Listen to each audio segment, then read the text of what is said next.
के जाने के बाद शांतिपुर गांव फिर से सुंदर, शांत और लोग हंसी खुशी जीने लगे थे। एक रात गांव में एक शादी हो रही थी। पूरा गांव शामिल था। सब धूमधाम से शादी मना रहे थे और तभी गुड़िया जमीन में लेटे हुए आती है और अचानक उठकर सीधा दुल्हन को खा जाती है। ये देखते ही लोगों के बीच में अफरा तफरी मच जाती है। कोई भागता है, कोई चिल्लाता है और वो गुड़िया खड़े होकर एक बच्चों जैसा गाना गाती है और फिर एक के बाद एक सबको मौत के घाट उतार देती है और फिर वो गायब हो जाती है।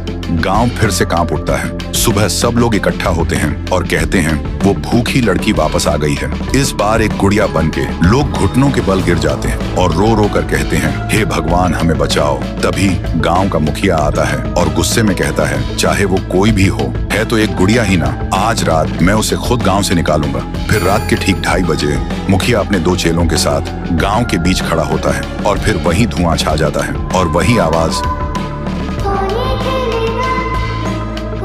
वो गुड़िया धुएं से निकलती है और सीधा मुखिया के पास चल के आती है। मुखिया कहता है, निकल जा मेरे गांव से, नहीं तो तुझे यहीं बिखरा दूंगा। गुड़िया हंसती है और कहती है, तेरे से पहले भी किसी ने ये सोचा था। और उसी पल वो गुड़िया बड़ी होने लगती है और अपनी पैर से तीनों को कुचल के मार डालती है। सुबह जमीन पे सिर्फ खून के धब्बे रह गए थे, लाशें जैसे हवा हो गई हो। लोग समझ गए ये कोई आम गुड़िया नहीं, इसके अंदर कुछ और ही शक्ति है। तभी गांव की एक बूढ़ी औरत कहती है, इस गुड़िया को हम गांव से नहीं निकाल सकते, इसे तो सिर्फ पीहू ही गांव से निकाल सकती है। फिर सभी लोग उसी जगह जाकर खाना रखते हैं और दिल से पीहू को पुकारते हैं, भूखी देवी वापस आइए, गांव को बचाइए। तभी जमीन से एक आवाज निकलती है और मिट्टी से बनने लगती है पीहू। लोग चिल्लाकर कहते हैं, देवी हमें बचा लो। फिर रात होती है। वो गुड़िया गाना गाते हुए आती है, लेकिन अचानक पीहू उसके सामने आ जाती है। गुड़िया रुक जाती है। पीहू उसे पकड़ने जा रही होती है, लेकिन गुड़िया हवा में उड़ जाती है।